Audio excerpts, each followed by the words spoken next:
Hey everybody, what's going on? This is your man Big B, Brian Hanley. Welcome back to Steelers Almighty. This is our report card edition. Steelers victory over the New York Jets in week 1, 34-32. A lot of ups, a lot of downs. We're going to break it all down for you today. Look, the game was fine. The Steelers won. There's a lot to be happy about, but there's also a lot to not be happy about. Let's just be honest. So it's our job to talk about the truth and bring it to you raw. So that's what we're going to do today. Remember, tomorrow, the All 22 is coming out, 10 plays of the offensive line, breaking that down. That should be very interesting. So make sure you guys tune into that. But let's get into this, people. Remember to like, follow, subscribe, continue to get in the comments section like you always do, and always hit the notification bell so you know exactly when Steelers Almighty content comes out. So first up, let's talk about the quarterback. Look, I don't want to say this was a perfect game because it wasn't. Aaron Rodgers was not perfect. He held on to the ball a little bit too long a few times, made a couple errant throws. A couple of them could have been intercepted. But this was pretty good. This is the type of quarterback play that we have been missing for several years, ladies and gentlemen. And this is the competent quarterback play that all of us were asking for. Like, we weren't asking for MVP Aaron Rodgers, although it turned out if he plays like this all year, this might be MVP Aaron Rodgers. Who knows?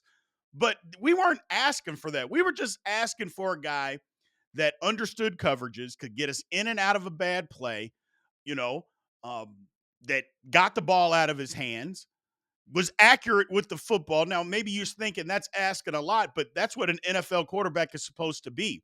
We're not asking you to be an MVP. Just do those things. Utilize the entire football field. Aaron Rodgers did that yesterday. I thought he played amazing. I really did.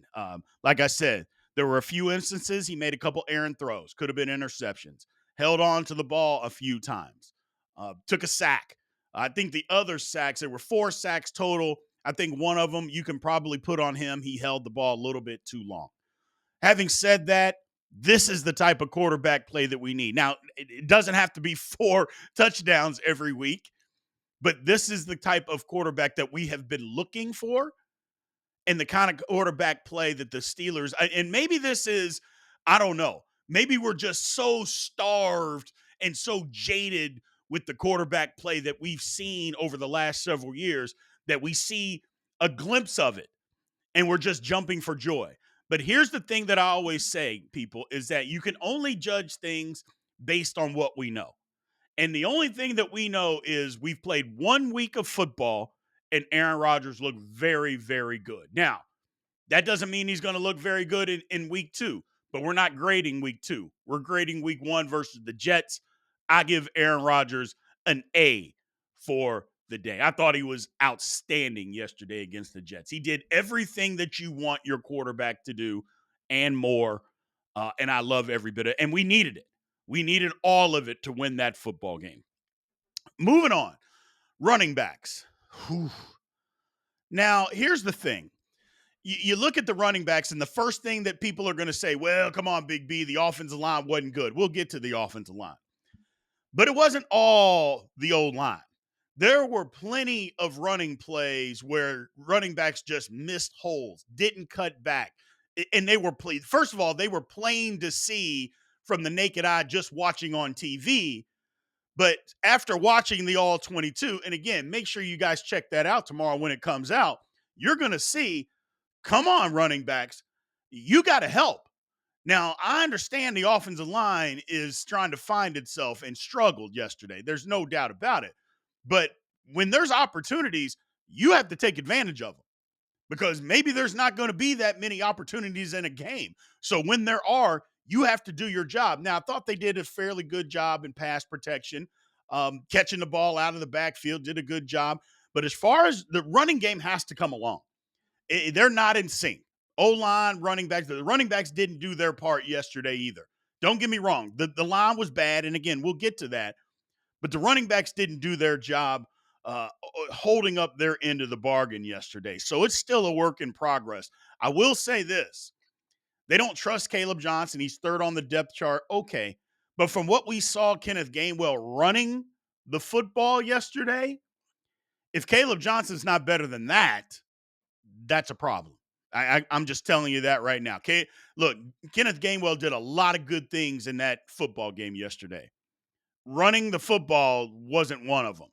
And I'll just tell you that right flat out. If Caleb Johnson can't be better than that, or if they don't trust him enough in the passing game, that's a problem. He's got to come along because Gainwell wasn't great. Now, again, it's one game, but again, all we can judge you on is the one game. So I give the running backs a C yesterday. It just wasn't a good effort. They got to get on the same page with the O-line, which I know is tough because the line struggled, but got to get on the same page. Now, moving to wide receivers. Look, now I saw one. Some other people said there were 2 or 3 drops. I saw one for sure. I thought the others were guys stuck their hand in. And maybe some people are saying now PFF said there were no drops. With I'm like, well, we watched a couple of them. Come on now, or at least one. But some of them, maybe a pass was a little bit behind and a defender stuck his hand in. That's not a drop. Either way, I thought the receivers did well. The receivers got open. They were decisive. They didn't get a ton of opportunities to block out on the edge. I know Roman Wilson killed us on one. I get it. And Roman Wilson wasn't a whole lot to be found yesterday. It is what it is. But I think the wide receivers played well. Look, DK was a beast. Yeah, he had a drop. Hands are a little shaky at times, but you saw the explosion.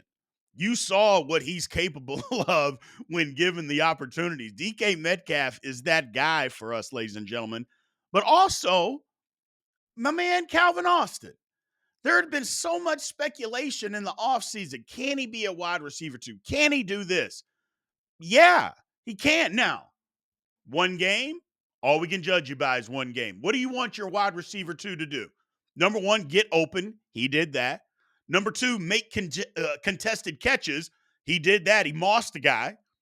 3, be free, score touchdowns, catch the ball when they throw it to you. He did that. So maybe it's okay. You know, maybe he is what everybody has been talking about. Maybe the Steelers are going to be okay at wide receiver too. And the reason they didn't bend over backwards to give average football players bad deals to come to Pittsburgh. Maybe there's a reason to that. I don't know. But I know what I saw yesterday. And the Jets, again, the Jets are not a bad defense at all. And Calvin Austin looked good. Look, Ben Skoranek got an opportunity, was wide open, scored a touchdown. Tight ends played well. Look, Jonnu didn't do a ton in as far as down the field stuff, but he's going to do a lot for the Steelers. He's going to be able to do a lot for the Steelers. I like what he did. I like that Muth caught a couple of passes. The best thing that Pat Freiermuth did yesterday was block on a specific play where Jonnu Smith scored a touchdown. It wasn't a perfect block, but you know what Muth did? He gave incredible effort, which is all we are asking for. Just go out there and give effort. Pat Freiermuth did that, ladies and gentlemen, on that touchdown play. Was it the perfect block? No. But what was it? He got out there, he stayed engaged, he stayed attached, and didn't allow his guy to make the tackle, and it helped the Pittsburgh Steelers score a touchdown and ultimately win a football game. I loved what the wide receivers did yesterday. I don't think there's any ifs, ands, or buts about it. I gave them an A on the day. They were that good. They were that good. Moving on to the offensive line. Look, let's just start here. It was a poor effort, and I'm not going to keep killing Broderick. We know he was bad. We saw it. He was terrible. Let's move on from there. Isaac Seumalo was just as bad. Now, granted, Quentin Williams is really good. I mean, top 5 defensive tackle in the league. I know maybe he had a down year last year, but he's still a top 5 defensive tackle in this league, in my opinion. And we saw every bit of that yesterday against the Jets. Having said all of that, the line still wasn't good. It has to be better. Look, we couldn't run the football. I mean, what did we run for? 52 yards? 57 yards? That's just not, or 53, excuse me. That's not good enough. That's not good enough. The pass protection, we gave up 4 sacks. Not good enough. And yeah, I'll grant you that Rodgers held the ball too long on one of those sacks. The other ones he didn't. Not to mention there were countless pressures. Now, and Troy Fautanu wasn't great either yesterday. But the one thing that I could say is that was his second start in the National Football League. I know he's a second year guy, but that was literally his second start in the National Football League going against really good defensive ends. Johnson and McDonald are good. Those guys are good, you know. And he did okay, not great. Okay, McCormick, and Frazier, they were just okay, but not enough push up front. Not they just got physically whipped. And I think that's what it comes down to. They got to get in sync. They got to get things together. Now, on outside zone plays, the running backs didn't help them.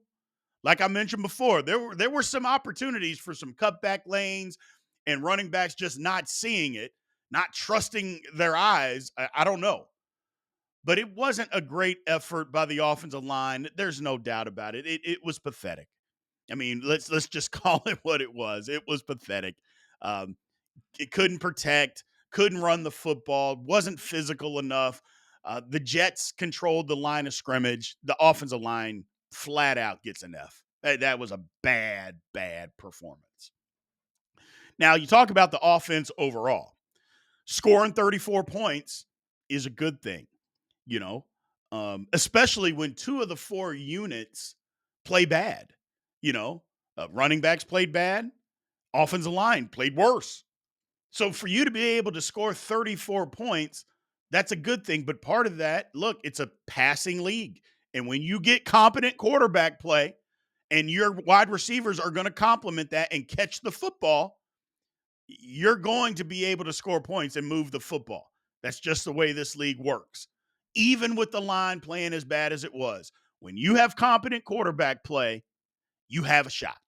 And the Pittsburgh Steelers had that against the New York Jets, and they had a shot, and they eventually won the football game. The thing that I want to keep in mind is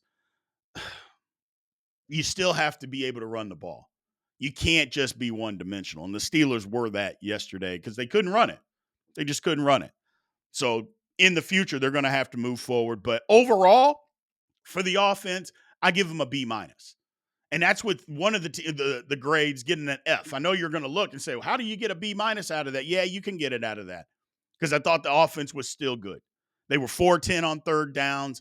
Yeah, I thought the offense, lacking what the offensive line gave us, I thought you still scored 34 points.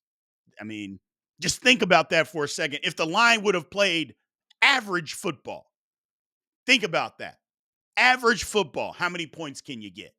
If the Steelers could just run it for 100 yards, which isn't a lot, what else can you do? Got to keep that kind of stuff in mind and keep the perspective there. Moving on to the defense, ladies and gentlemen. Look, let's start with the D-line. We know that it wasn't a good day for the defense. The D-line, look, Keanu Benton and Loudermilk got pushed around all day long yesterday. Now, Loudermilk is not a starter, but he had to start because, Derek Harmon was hurt. I thought they would have went with Y.A. Black. They didn't. But look, Keanu Benton is not a nose tackle. And I don't care how often or how many times the Steelers want to run him out there as being a nose tackle. He is just not a nose tackle. And it wasn't that the Steelers were lined up in a ton of nickel yesterday. I mean, they were in it, don't get me wrong, but there was a lot of times where the Jets came out in 12 personnel, and the Steelers lined up in their base 3-4 defense, and Keanu Benton was out there at nose tackle. The key thing for me, and I said this on the post game yesterday, is down when the Jets were on the goal line trying to score, and it was 4th and goal. It was 3rd and goal and 4th and goal before Fields ran the bootleg for a touchdown. Keanu Benton wasn't on the football field. Now, if that's your starting nose tackle that you put out there in run situations, or at least in run formations, why isn't he down there on the goal line? It's pretty simple. He's not big enough. And the Steelers can keep running him out there. I don't know why they're doing it, but it started the first play of the game. Keanu Benton got pushed around like a rag doll, and it never stopped. It's just not his fault. He's just not big enough. He's not big enough. But the D line, they didn't get any pressure, for the most part. It was a poor effort. Again, you get a team. Look, they ran in between the tackles yesterday. I put it down here. They ran 16 times in between the tackles for 96 yards yesterday. Now, obviously, that's not all D line, but that's a lot of the D line. You're getting pushed around. And if you watch the game, which I know you all did, you could see they were just getting moved all over the place. Team runs for 182 yards. It was pathetic at best. I gave the D line a D minus. One sack, just not good enough. Just not good enough, people. Moving on. Oh, the linebacker play. I'm getting tired of saying the same thing about Patrick Queen. I'll be honest with you. I'm getting tired of saying the same thing about him. Continues to run around blocks. Continues to not stay or have gap integrity. You know, continues to just not be where he's supposed to be. Too often we have to say the same thing about Patrick Queen. We're paying this guy all this money. At what point, us as Steeler fans, the Raven fans tried to tell us he's good because he plays next to Roquan Smith? Are we now ready to say that? Or do we have to say that? Do we have to admit that? Again, another bad game where a team is running the ball down our throat and Patrick Queen's making tackles 5, 6, 7 yards down the field. That's just not good enough. Peyton Wilson was invisible yesterday. And again, they're running the ball in between the tackles. Like, they're not running a bunch of sweeps and outside. They're running the ball in between the tackles. Our linebackers combined for 13 tackles yesterday. That's just not good enough. Now, granted, D linemen are getting pushed back into them. The D linemen are allowing guys to get to the second level and not holding up their end of the bargain. I understand all of that. But at some point, you got to stand up and just say, no, enough's enough. Or just be where you're supposed to be and let somebody else make the tackle versus not being where you're supposed to be. And the hole is as wide as a pickup truck. Because that happened on several plays and trying to run around blocks. Bad outing for the linebacker. I gave them an F. They were pathetic. They were pathetic and weren't any better in pass coverage. We saw that. Tight ends catching balls over the middle, guys going over the middle catching passes. They're close to knocking it down, but they weren't. It was just a bad effort by the linebackers. And quite frankly, as a Steeler fan with the proud tradition of linebackers, I was embarrassed yesterday. I really was. Now we go to the DBs. Look, guys, the DBs weren't horrible. They really weren't. And before you jump off a bridge and tell me I'm crazy, hear me out. First off, you're going to give up some plays to Garrett Wilson. He's that good. I told you in the scouting report, Garrett Wilson is a top 12, 13 receiver in the league. Some people say he's higher than that. He is, because he's played with horrendous quarterbacks throughout his career. He's that guy. He's pretty good. Okay. So you gave up some plays there. You gave up some to tight ends. But here's the thing. When your team cannot stop the run, and the Steelers couldn't do it, and then they have to give resources, and when I say resources, safeties, to now try to stop the run, well, it's going to leave you, susceptible on the back end. That's what happened yesterday. Is they had to bring resources in to start making tackles because the D line and the linebackers just couldn't do it. They kept getting gashed up the middle. And so I don't think it was that bad. First of all, they didn't throw. Well, they didn't have to throw for 300 yards. But I don't think the back end was as bad as what some thought the back end was terrible. I'm like, no, it wasn't terrible. I mean, they gave up some plays to Garrett Wilson, but you're going to. It's a passing league, and that guy's really good. So you're going to give up those. But I thought the back end wasn't as bad, especially after looking at the tape. They weren't horrible, people. They weren't. But the thing about it is, two biggest plays of the game, Jalen Ramsey breaks up the pass on third down, blows up Garrett Wilson on fourth down to end the football game. So Maybe it was a bend but don't break. I don't even think it was a bend but don't break. I know they gave up the touchdown pass, but you're going to give that up. I mean, Slay's chasing them across the field. It is what it is. It is what it is. Same thing though is you have to put those resources to stop the run.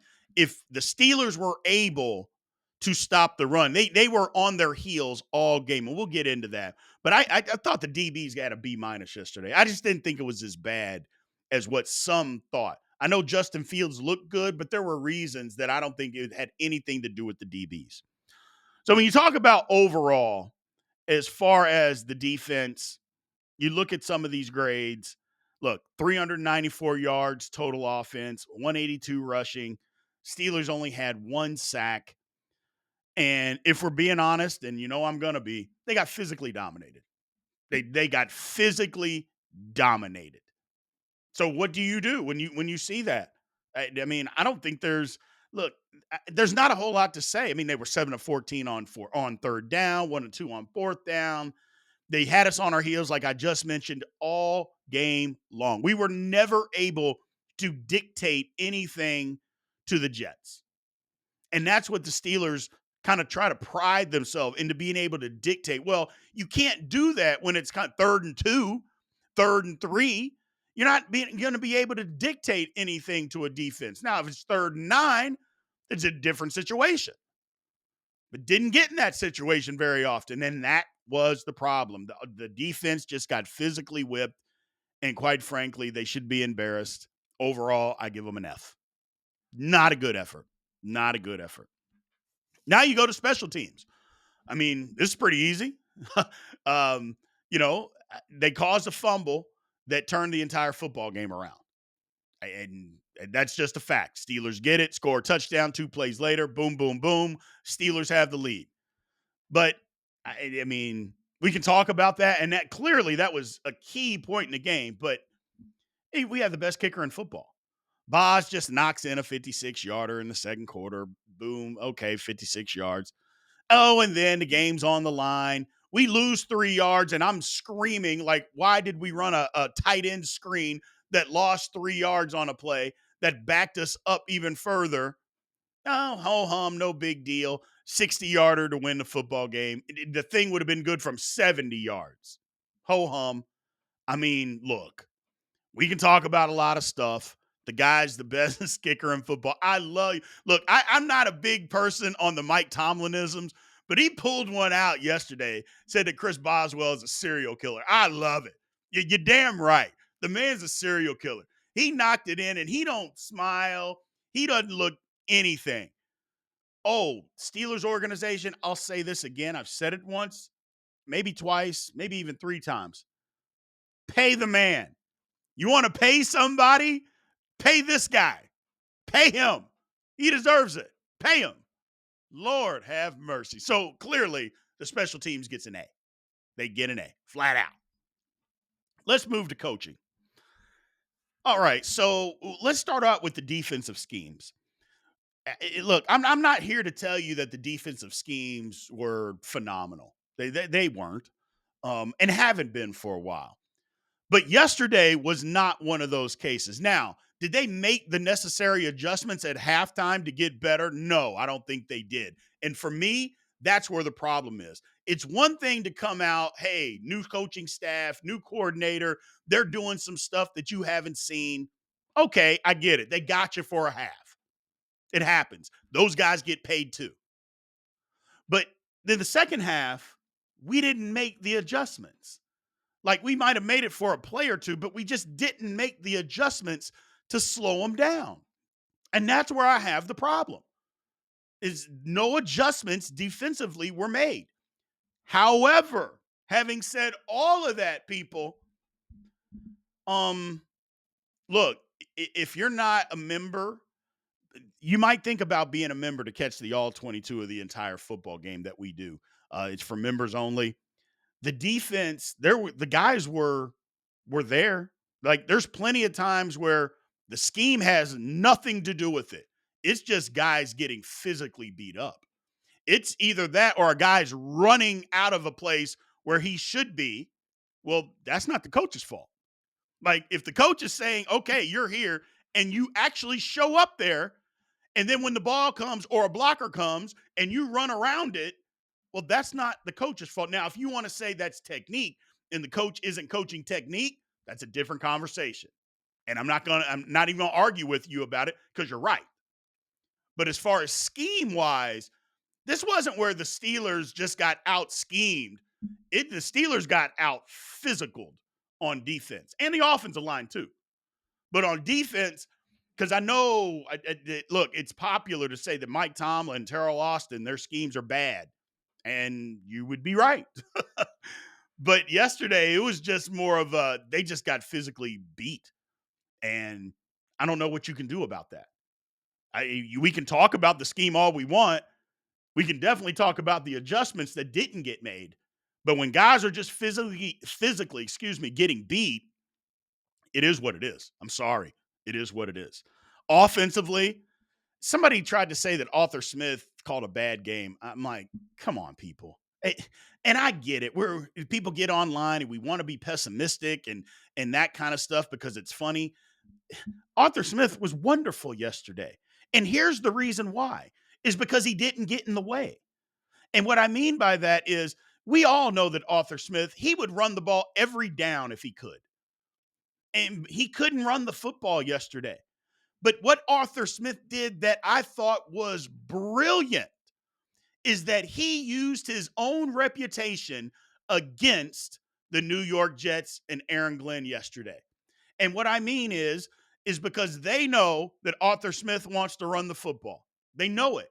And their sole purpose was we're not going to let the Steelers run the ball. And what did the Steelers constantly do? Play action, play action, play action. At some point, the Jets should have said, why do we keep biting on this play action? They can't run it. Our front four has them controlled. We don't need to bite so hard on this play action. And they kept doing it. And Steelers kept getting open. And that's what I'm talking about with Arthur Smith not getting in the way. He used his own reputation of wanting to, and we saw it last year. He would run the ball and run it. Even though we couldn't run it an inch, he's still calling running plays. And maybe some of that was Aaron Rodgers saying, "No, we're not going to run it here. You know, we can't run the football. I'm going to throw it. I know what they're doing. We're going to throw it." But I also think it was Arthur Smith just not getting away. I think it's a little bit. I think it's a lot of both. But I'm going to give Arthur Smith his credit. If we're going to crush him when he calls a terrible game, you can't not give him the man his flowers when he calls a great game. So let's do that today. So coaching overall, I'm going to give it a C. Because as bad as the defense was and not making the adjustments, on the flip side, the offense, I mean, the offense was outstanding, in my opinion. In my opinion. So overall, look, there's a lot to work on. The Steelers have to be a more physical football team. If they're not going to be a physical football team, they're not going to win that many games. You can win this one, and that's fine. That's great. But if you're going to get out physicaled, what happens when Aaron Rodgers isn't phenomenal? What happens when Aaron Rodgers is just average? Or, God forbid, Aaron Rodgers has a bad game. What is that going to look like? So you have to be a physical football team on both sides of the ball. You have to. So they got to work on that. They got to get the running game in sync. They got to get it going. They just have to. Because teams, again, how I just mentioned that we could use Arthur Smith's reputation against them, teams are going to stop doing that. They're just going to keep their safeties back. They're going to keep their linebackers back and just say, I dare you to run it. And if you do, we'll just stop it. We're not biting on all this play action stuff because we don't believe you can run the football. So they got to work on that, and they got to be able to stop the run. Yesterday was disgusting. Just disgusting. I know the Jets are better. I know they got better. They got a better offensive line. They have a better mindset, better offensive coordinator. They're just a better organization and better coaching than last year. So that's just a fact. Having said all of that, the Steelers still have to be better. But we won the football game. And that's what the main thing is. We found a way to win. So we can talk all the bad and what we need to do and all that stuff. It doesn't negate the W. They're not going to give you a half W for that. They don't say, well, we're going to give you a half W because part of your team didn't play well. No, they give you the full thing. And the Steelers won. They're 1-0. It's a good thing. Can we be better? Absolutely. But it's a good thing. So overall, I give the Steelers a C. I do. It was a mixed bag. It was a mixed bag, but if it's going to be a mixed bag and it ends up in a win, I will take it, ladies and gentlemen. Absolutely. So appreciate everybody being in here. Thank you again, as always. Remember to like, follow, subscribe, continue to get in that comment section, and always hit the notification bell so you know exactly when Steelers Almighty content comes out. I appreciate you guys, and aloha.